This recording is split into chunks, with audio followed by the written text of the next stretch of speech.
in 2021 that we launched Project Bijou. And our aim was pretty humble, really, and it was simply to encourage a sharing of stories and of experiences around data and how it really does impact us and our lives today. And in turn, we wanted to try and encourage a better understanding of how we can all play a part, however big or small that part may be, in ensuring and striving for better outcomes in this data-driven world that we find ourselves in.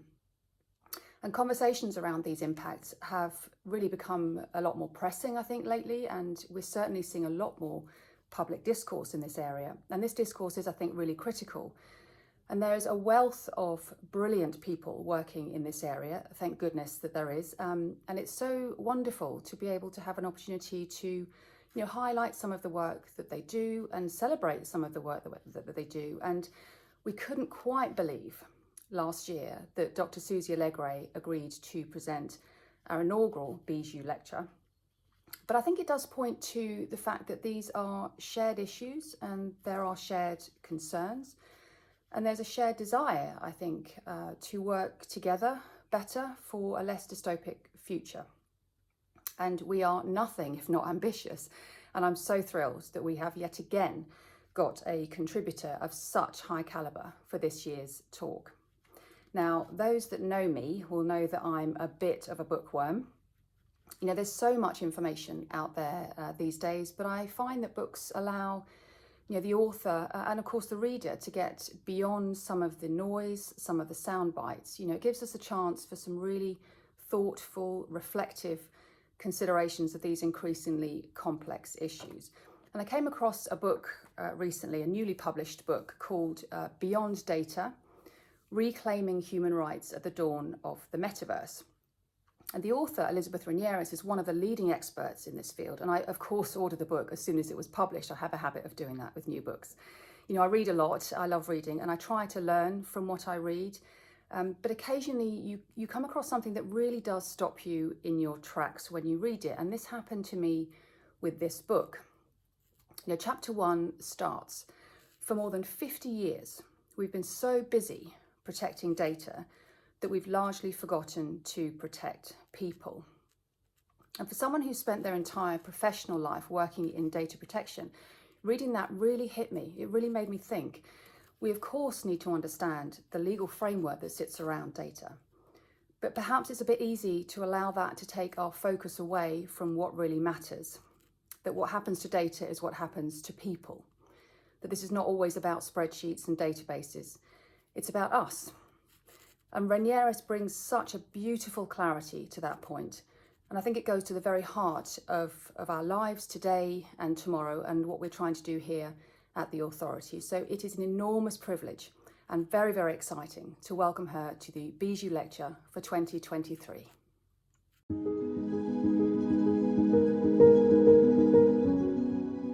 Hello, I'm Elizabeth Renieris, and it's an honor to deliver this year's Bijou Lecture.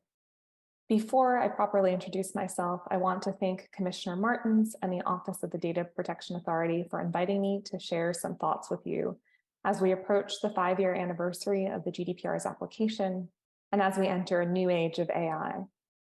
By way of introduction, I'm a data protection and privacy lawyer with cross-border experience, having practiced in the US, the UK, and the Middle East. Through my consultancy, Hacky Lawyer, I work with clients around the world on confronting the thorniest law and policy challenges posed by emerging technologies. I'm also a part-time academic, currently a senior research associate at Oxford's Institute for Ethics and AI, and a senior fellow at the Center for International Governance Innovation, where my work focuses on the ethical and human rights implications of AI and machine learning, digital identity, and extended reality technologies. Perhaps most relevant for today's purposes, I'm also the author of a new book titled Beyond Data, Reclaiming Human Rights at the Dawn of the Metaverse from MIT Press, which will be the starting point for my discussion today. In my book, I argue that laws focused on data have never and will never effectively protect people. Instead, I advocate for an approach to technology governance based on a broader array of human rights and freedoms, well beyond what data protection, particularly in its current iteration, can offer. Here are 5 key points I'd like to make. First, we are obsessed with control over data. When we think about privacy today, many of us will reflect on our perceived lack of it at the hands of digital technologies, specifically the ways we are tracked and surveilled online through the digital breadcrumbs we leave behind as personal data. Companies like Facebook, Google, and Amazon, and concepts like surveillance capitalism or targeted advertising may come to mind. We may recount the seemingly endless stream of high-profile data breaches exposing consumer data, health data, or financial data, or scandals like Cambridge Analytica. After all, we are said to live in a data-driven world powered by big data, in which data is the new oil and data is power. For some, this means that privacy is dead. For others, it means we must own or control our data to reclaim our privacy. Our laws are equally focused on controlling data, how it is collected, shared, stored, and otherwise processed. Laws that prescribe largely unread notices about how our data is used and often seek meaningless, perfunctory consent to process it. Laws that require companies to keep our data secure and confidential from third parties, while imposing few limits on how they handle it or what they do with it themselves. Landmark regulations like Europe's GDPR and copycat laws the world over set out data subject rights, the theoretical rights of individuals to access, correct, erase, and transfer their personal data from parties who process it, which can prove difficult to exercise in practice, while other jurisdictions, including the US, contemplate similar comprehensive privacy legislation. We seem to think that if we could just control our data, we could protect against technology-related harms and abuses. But privacy is much broader than mere control over data, which brings me to my second point. Privacy is a much broader and older concept rooted in constitutional and human rights law, one that I trace in my book to the UN General Assembly's adoption of the Universal Declaration of Human Rights in 1948, declaring the right to privacy to be a fundamental human right. In the world wars, population censuses, national registration systems, and conscription systems for military service became commonplace in much of the Western world. This early organization of human life into databases, the trauma of two sequential world wars, and in particular the Nazis' racially motivated atrocities, helped cement international consensus around human rights and shape the values that informed modern-day notions of privacy. As with national constitutions preceding it, international human rights law conceived of privacy as delimiting the boundaries of one's family, home, and correspondence in relation to interferences by the state. In other words, privacy was deemed necessary to maintain zones or spheres around the inner or private life of the individual, protect the individual's physical person, home, and family life, create boundaries that are foundational to the exercise and enjoyment of other fundamental rights and freedoms, protect individuals from discrimination and harassment, and ultimately defend the individual liberty and autonomy necessary for a fully functioning democracy. Advances in computing and network technologies in the second half of the 20th century would challenge these traditional notions of privacy, which before electronic or digital communication still typically required a physical interference or intrusion. The idea of data protection introduced in response, though derived from the human right to privacy, was much narrower and not intended to replace or supplant privacy altogether. Number 3, modern data protection laws are based on an outdated view of the world.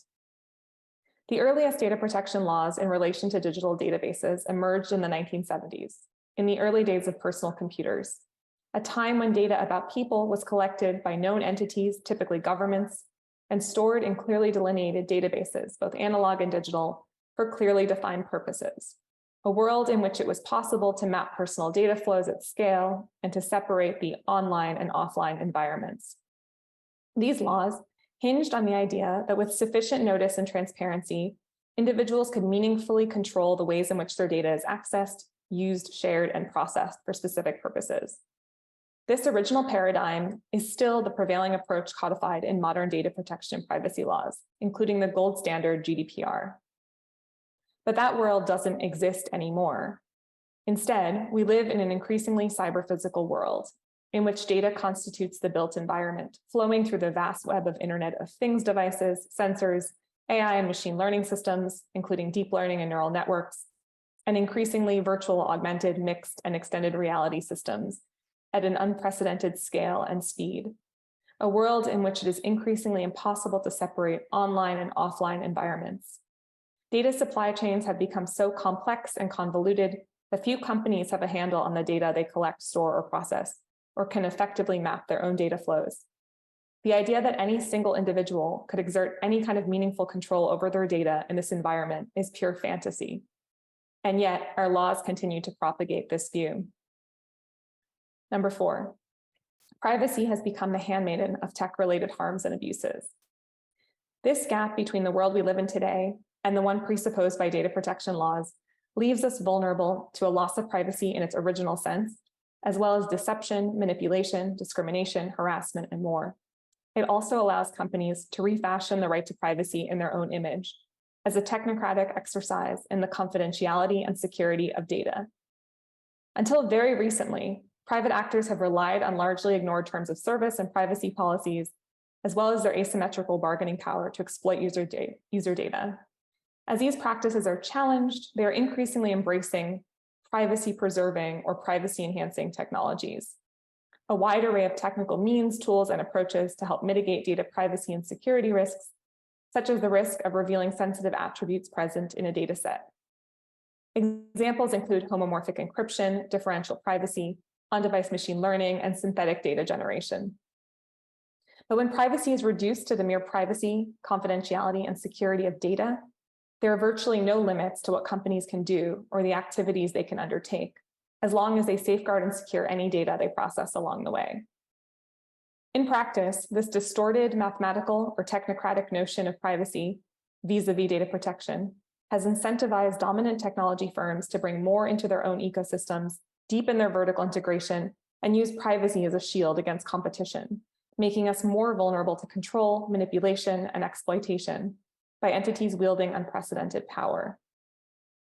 Data-centric legal frameworks are often too easy to circumvent, as demonstrated by the use of synthetic data for purposes that would otherwise be impermissible with the use of personal data. The more that our laws continue to concentrate on requiring companies to protect the privacy and security of data, the more we forget to protect the privacy and security of people.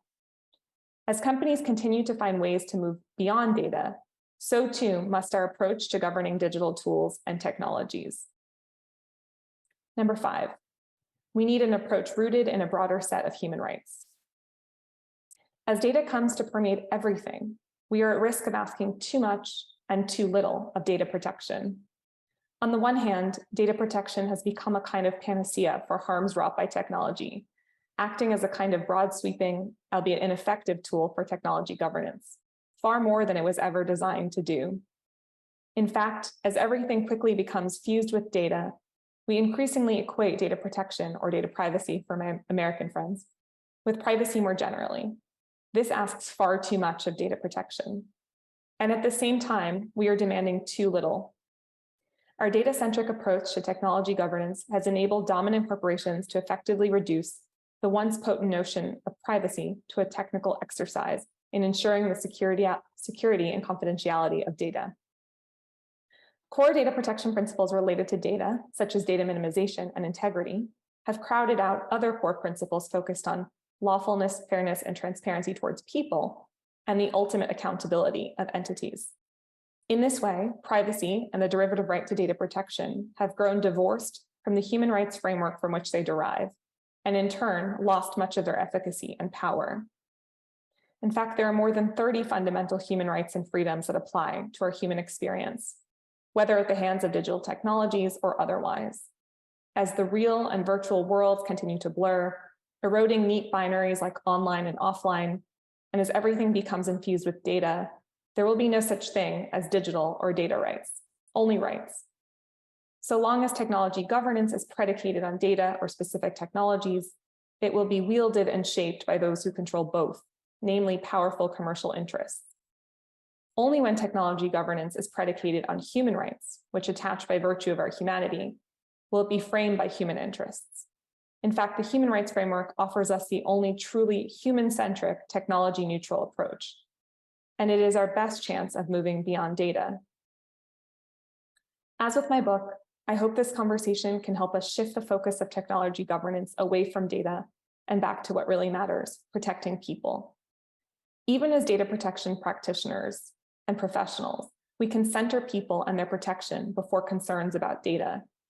Particularly as we enter into a new age of AI, we can return to core principles demand more than the mere confidentiality and security of data, and acknowledge the limits of data protection where they exist, recognizing that just because something implicates data doesn't mean data protection is our only tool to govern it. Thank you, and I look forward to your questions.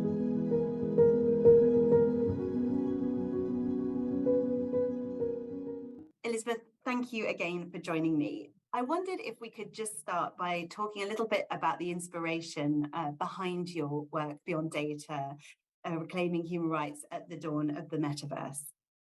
Sure. So I had several motivations for writing this book, a combination of personal and professional ones. So on the personal front, I talk in the preface of my book about an experience that I had in university where a classmate effectively hacked into residential house directories and stole the university photos, identity photos of female classmates, and pit them against each other in this contest of attractiveness on a website called facemash.com. And that's the origin of the Facebook story, and that classmate was Mark Zuckerberg. And so it sort of planted the seed in me where I felt a real violation of dignity and privacy and other things. And I think in part inspired my journey to become a data protection lawyer. And then on the professional front, as I went on to practice on 3 different continents, I grew increasingly sort of disillusioned and frustrated with data protection as a means to address the types of harms that I felt at the hands of my classmate. And so there was this sort of interesting tension on, the type of justice I was seeking and the limitations of what I felt my practice, what I was coming up against in my practice. And then in academia, because I also, have spent quite a bit of time in academia, I felt there was this singular focus on data when it came to technology governance. And often the conversation was very divorced from one about people or one about human rights more expansively. So it was really a combination of all those things that led me to this book.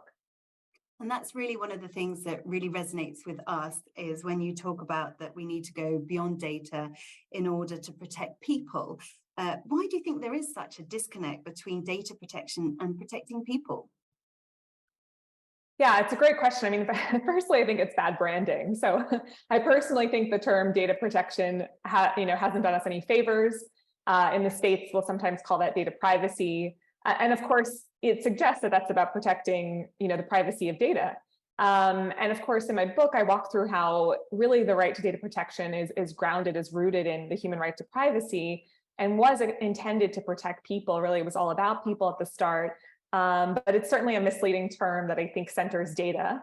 I think there's also been an intentional campaign on the part of private actors, private sector, to really focus on data because it's something that's easier for them to, it's easier to give the appearance of things sort of being in control, right? It's easier to secure data, to protect the confidentiality of data, while still doing anything they want with that data. And so rather than focusing, for example, on actual human rights or people, they're able to sort of use computational mathematical techniques and say the job is done. And then I think, the other important thing to note here is I think that the chasm is because we are not our data. So I think it's become sort of popular to equate ourselves with our data selves. But data is always going to be an imperfect representation or proxy for our lives. We're more than what can be reduced to data. And as I explain in my book, there's a process of, turning these aspects of our lives into data points through a process of datafication. But I outline the natural limits to that process. So as we're on the frontier of things like neurotechnologies, there are limitations to what actually can be datafied in that sense. And similarly with emotion recognition or other sort of high-risk technologies. So I think it's this combination of sort of getting distracted, right? As increasing of everything becomes data, we sort of lose sight of what the right to data protection was meant to protect in the first place. I really love what you say about bad branding because one of the pains of my life as a comms person working in data protection, it's just the worst term, but I haven't been able to come up with something that's been employed, unfortunately, to replace that. But you talk you go on to talk about shifting the conversation away from data-centric framing towards a more expansive view, which is just what you've been talking about, rooted in human rights. Do you get a sense that we're starting to see that shift now? Yes and no. I think it's a little too soon to tell. So as I talk about in my book, we have 30 plus fundamental human rights and freedoms. But typically when we're talking about digital tools and technologies, digital rights, things like that, two rights are sort of very prominent in that conversation, free expression and privacy. And I think, again, this comes from a focus on data, where if things are data or things are information, then there's a sort of natural impulse to view those two rights as the most important. But we're seeing, especially with AI proliferating, we're seeing the conversation certainly shift to rights around labor, rights around things that are more sort of economic, social, and cultural in nature, although typically not framed in that way, right? But sort of more collective rights, concerns beyond just individual civil and political rights, which are the rights that include privacy and free expression. I also think that technologies like AI are exposing the limits of data protection. So we're really seeing how things like data minimization or purpose limitation, what do they really mean with these systems, right? When they're built, by design, they're built by scraping the entirety of the web. All this data that was obtained for other purposes. I mean, the starting point is inherently in tension with core data protection principles. So we're at this really difficult point, I think, in data protection where, are we acknowledging the limits of these principles? Are we abandoning them entirely? Does that undermine what data protection is trying to do? Because I don't see any appetite to shut these things down. Of course, we had the DPA in Italy sort of temporarily halting things like ChatGPT, but I don't see in the long term any desire to really halt technological progress or stop these technologies entirely. And so we're going to have to grapple with, what does data protection look like in a world that's inherently sort of in tension with those core principles? And then I guess the other thing I would say is there may be a shift occurring, but I'm also concerned that we might be repeating some of the same mistakes we have with data protection in the AI context. So, very technology specific laws, very focused on data, the algorithm, the model, rather than starting from the perspective of people and human rights. And so I question how much those laws will withstand the test of time. Absolutely. And one of the challenges of a globalized economy is this idea of a borderless, data-driven digital economy. And can the human rights framework that you discuss succeed without borders? Right. Yeah. And this is one of the biggest challenges we have to, all technological advancement. Increasingly, these technologies become sort of borderless in some respects. In other ways, we do see this increasing fragmentation, especially geopolitically, between the US, the UK, China, the EU. We see efforts around data localization, data sovereignty. So there is a tension between the sort of technological aspects, the nature of the technology being more decentralized and sort of borderless, but governance mechanisms actually leaning more towards this kind of fragmentation and localization.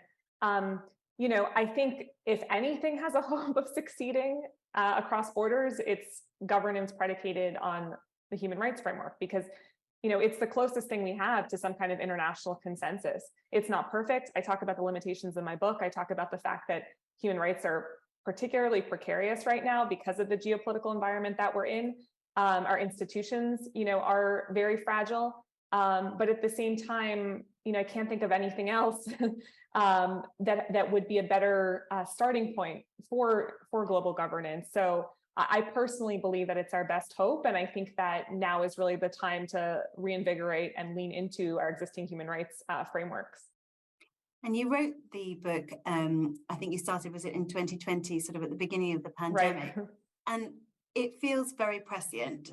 When you look at what's happening now with artificial intelligence, and it's triggered an unprecedented level of public engagement, do you think that we are entering a new sort of chapter in public consciousness, like you talk about in your book, The Awakening of Public Consciousness? Yeah. Well, I think so. It's, academic publishing is very slow.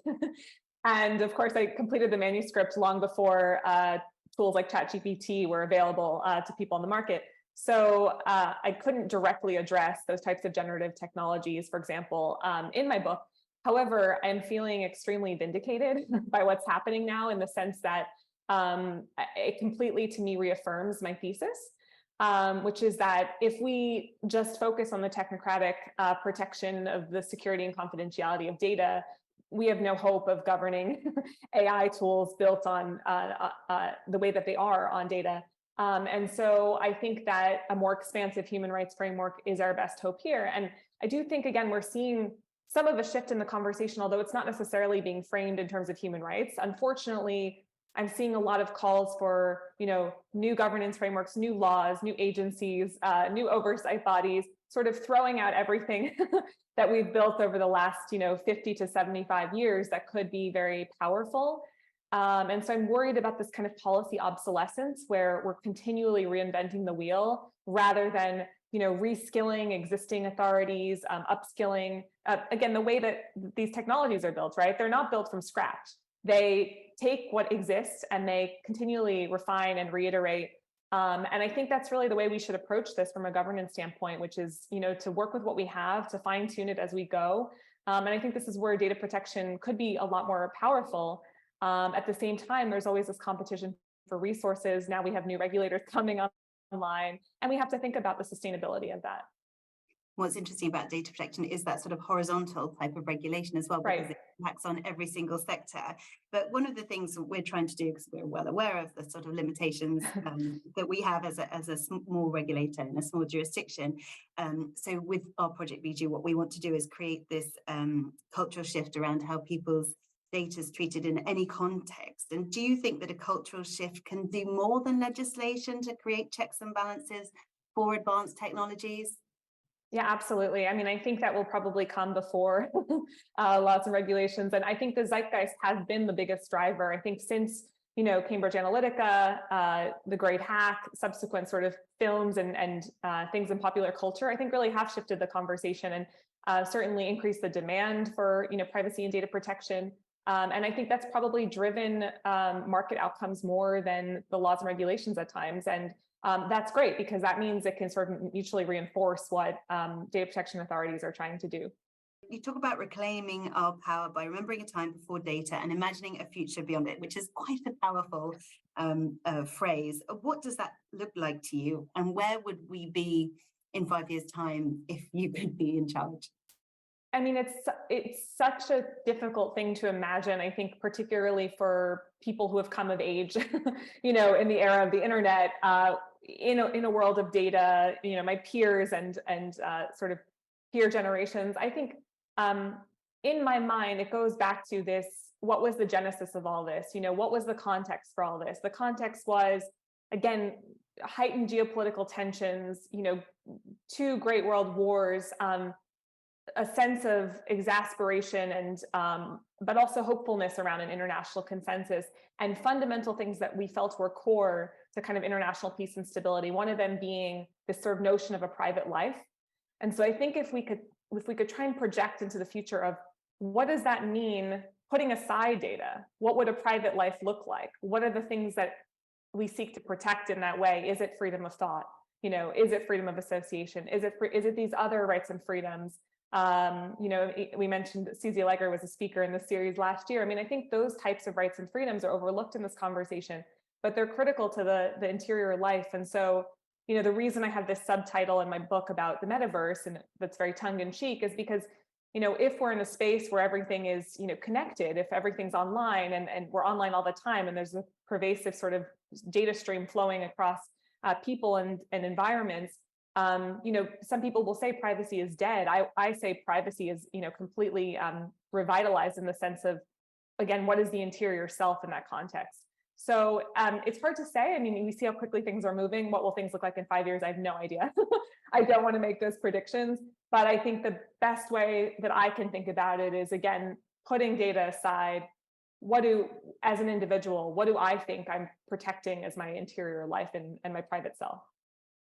So very much the one thing that you'd like to perhaps people take away from your book is to look at this issue within a much wider context. A much wider context, and thinking about it separate and apart from the technology, working backwards to get to the technology, right? I think that's our mistake. We start from the technology, and then that already narrows sort of the constraints. and limits our imaginations, rather than starting from the perspective of the human experience and working backwards to now how do we have to design and build our technology. Obviously, it's such a big discussion and such a huge, it has so many implications for humanity. But just to end on a slightly positive note, I mean, what inspires you? Who inspires you in this space? Yeah, I've been thinking about this because it's very easy, I think, to to lose hope in this space and to feel overwhelmed. A lot has inspired me recently. So I think first and foremost, the women particularly in AI and machine learning, who have been risking their lives and their reputations and their careers to speak out and warn us about these things long before it was in fashion to do so. I think it's really important to note that, particularly with the more recent whistleblowers that have come online. I think the 150 plus workers in Nairobi who voted to unionize, who are core to the whole AI system, providing services for companies like Facebook and TikTok. I think those types of sort of collective labor movements are really interesting and inspiring right now. I think the data protection authorities, right? I think people who are showing up to do the work under very resource limited constraints, but being willing to adapt and change to constantly evolving technologies. And then young people who are resisting technology in different ways and again, trying to sort of reestablish limits for themselves, I think is very inspiring. It's been an absolute pleasure to speak with you. And just before we go, is there anything that I haven't mentioned that you wouldn't mind getting across? I think we've covered a lot of ground, and I think it's just to stay hopeful. And we're only human, right? We're not machines, so we can just do the best that we can. But thank you so much for having me. It's been a pleasure speaking with you, and I am really excited about this lecture series as well. So I hope lots of people tune in.